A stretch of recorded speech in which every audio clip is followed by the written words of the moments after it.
The day Mama Faith went to the witch, she only wanted to save her husband from another woman's arms, not knowing she was about to destroy him instead. Mama Faith sat at the edge of her bed, gripping her faded wrapper so tightly it trembled in her hands. The ceiling fan hummed softly overhead, but it did nothing to cool the fire raging in her chest. Her eyes were glued to the doorway, as if willing Emmanuel to walk in. But the door stayed shut, silent, empty. This was the third night in a row. Her husband had not come home. She didn't need a soothsayer to tell her where he was. Every whisper in the compound had pointed to the same name. Maria. Maria, the girl with skin like ripe mango and legs that swayed like palm fronds in a storm. Maria, whose laughter turned heads and whose perfume hung in the air like temptation itself. She was 23, fresh, full of youth and promise. Mama Faith was 49, her body marked by childbirth and time, her face lined with sacrifice. She had cooked Emmanuel's favorite meal that evening, rich agouti soup with bitter leaf and soft white pounded yam. The scent filled the house, wrapping around her like a hope she could almost touch. She had worn the red wrapper, the one he once said made her look like fire. She remembered how he used to say she was the only fire that could warm his soul. But that fire had turned to smoke. And when he finally came home the next morning, his shirt crumpled, his eyes distant, he smelled of rose perfume and Maria's cheap body cream. The scent made her stomach churn. He didn't greet her, didn't look at her, just stepped in, changed his clothes, and walked out again like she didn't exist. Her heart cracked like dry Harmattan ground. Her chest ached with a dull, persistent pain that medicine could not touch. This was not the Emmanuel she married, the man who once massaged her feet after long market days, the man who held her close during storms, the man who whispered, "My queen," like it was her real name. She had tried everything. She begged, she cried. She knelt and held his legs like a prisoner clinging to mercy. But he kicked her away, as if she were dust on his slippers. The world around her seemed to shift. One day at the market, while buying tomatoes, she ran into Chica, an old friend who once envied her happy marriage. Chica looked her up and down, then sighed with a twisted smile. "Mama Faith, you're really trying, but a man who has moved on doesn't look back." Then she laughed, a high-pitched, mocking laugh that clung to Mama Faith's ears long after she walked away. It felt like a curse, like shame carved into her soul. That night, sleep became a stranger. Her bed was a coffin, her pillow soaked in tears. The darkness around her whispered loneliness. She cried to God, her prayers raw and broken, but the heavens gave no reply. Only the cold wind answered through the cracked window, brushing her skin like death's breath. Then she remembered something Chica once said long ago, during a drunken gossip session at a village wedding. "If you want your man to stay, there is a woman in the forest who can help you." Back then, Mama Faith laughed it off, but now laughter had dried in her throat. Pain made fools of even the faithful. At 4 a.m., before the cock crowed and the stars faded, Mama Faith dressed in a black wrapper and slipped out of the house like a shadow. Her footsteps were silent but heavy, loaded with despair. She made her way to the edge of the village, where the dirt road faded into bush. Her heart pounded as she looked around. No one saw her. She walked deeper into the forest until the path narrowed into silence. There, hidden behind thick banana trees and thorny bushes, stood a small hut wrapped in red cloth and palm fronds, the home of Mama Favor, the woman people feared, but still visited when desperation became a master. Mama Faith knocked 3 times. The wood felt hot under her knuckles. A voice like wind and gravel called from within, "Come in." The room was dark, thick with smoke and secrets. A red candle burned in the corner. Mama Favor sat on a stool, her eyes chalk white, staring without blinking. She looked like someone who had seen the beginning and end of many lives. "You are not sleeping well," she said, before Mama Faith uttered a word. "Your husband is eating another woman's food." Tears spilled down Mama Faith's cheeks. She sank to her knees. "I want him back," she whispered. "I want my husband to love me again." Mama Favor smiled, lips thin, eyes unmoving. Not the smile of kindness, the smile of someone who had witnessed too much pain and perhaps found comfort in it.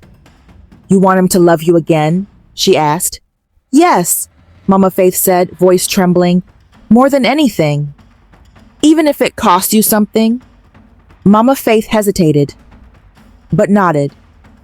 Mama Favor reached into a woven basket and pulled out a small bottle, wrapped in a black cloth and tied with red thread.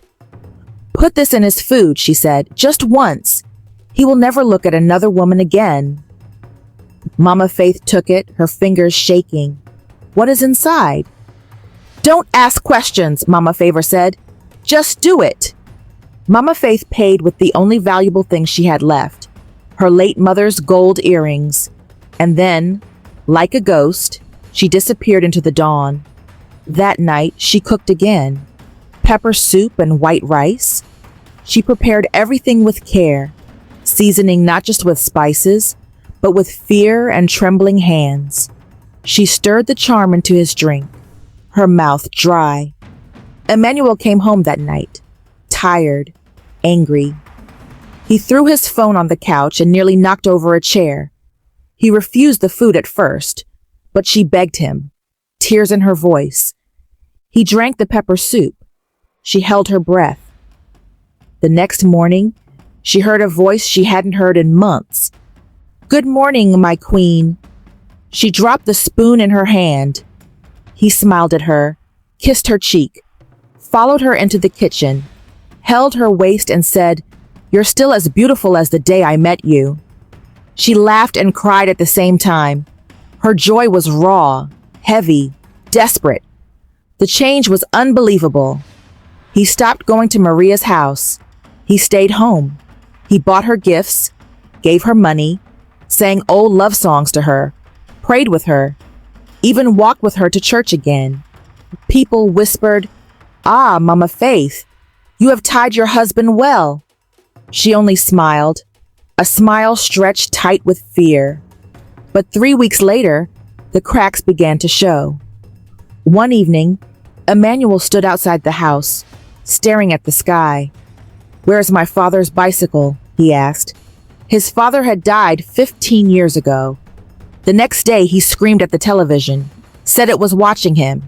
He stopped sleeping, sat in the living room all night, eyes wide, sometimes laughing, sometimes weeping, sometimes calling Mama Faith, stranger. One night, he smashed the mirror and shouted, "Something is in the glass. It's following me." Another night, he slapped her, hard. "You brought it," he screamed. "You brought this mirror into our home." The neighbors began to whisper. "Maybe it's madness," they said. Even the pastor who prayed and fasted left in silence, confused and afraid. Desperate, Mama Faith returned to Mama Favor.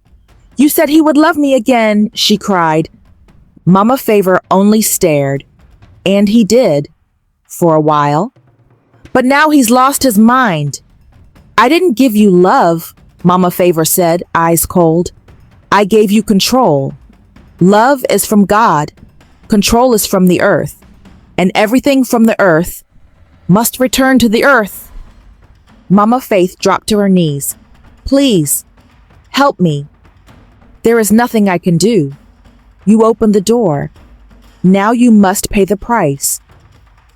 Mama Faith ran home. Emmanuel was gone. She found him near the river, barefoot, talking to the water like it was a person, his shirt torn, his eyes wild. When she touched him, he screamed and jumped in. The villagers dragged him out. carried him to a small clinic. The doctor looked at her gently. His mind is breaking. He may not recover. Mama Faith sat beside him every day. He rarely spoke. But one morning, he looked at her, and for one fleeting moment, his eyes cleared. "Betty," he whispered. Her real name. She leaned close. "Why did you do it?" he asked. His tears broke her heart. She couldn't answer. He closed his eyes. He didn't die that day, but he never spoke again. Weeks passed. She bathed him, fed him, carried him like a child, prayed, fainted, fasted, but nothing changed. Children came and mocked him. "Madman, madman!" they shouted. She chased them away, then collapsed to the ground, crying. "I only wanted to be loved," she whispered. "I only wanted him back." But she had lost him forever. A few months later, Emmanuel died quietly in his sleep. No scream, no cry, just stillness. The doctor said it was heart failure, but Mama Faith knew better. At the burial, few people came. Even Maria was nowhere to be seen. Mama Faith stood by the grave, trembling. "Forgive me," she whispered, as the earth covered him. After that, she left the village, moved in with her sister in the next town. She wore only black. She never laughed again. Every Sunday, she went to church and sat in the last row. When young women asked her, "How can I make my husband love me more?" she said only one thing. Love is not something you force. If you try to control it, you will lose more than you can ever gain. And when they asked why, she would look to the sky, her eyes full of silence and sorrow, and whisper, "Because I know." Thanks for watching. Please subscribe and turn on your notification bell to be notified once I post another story.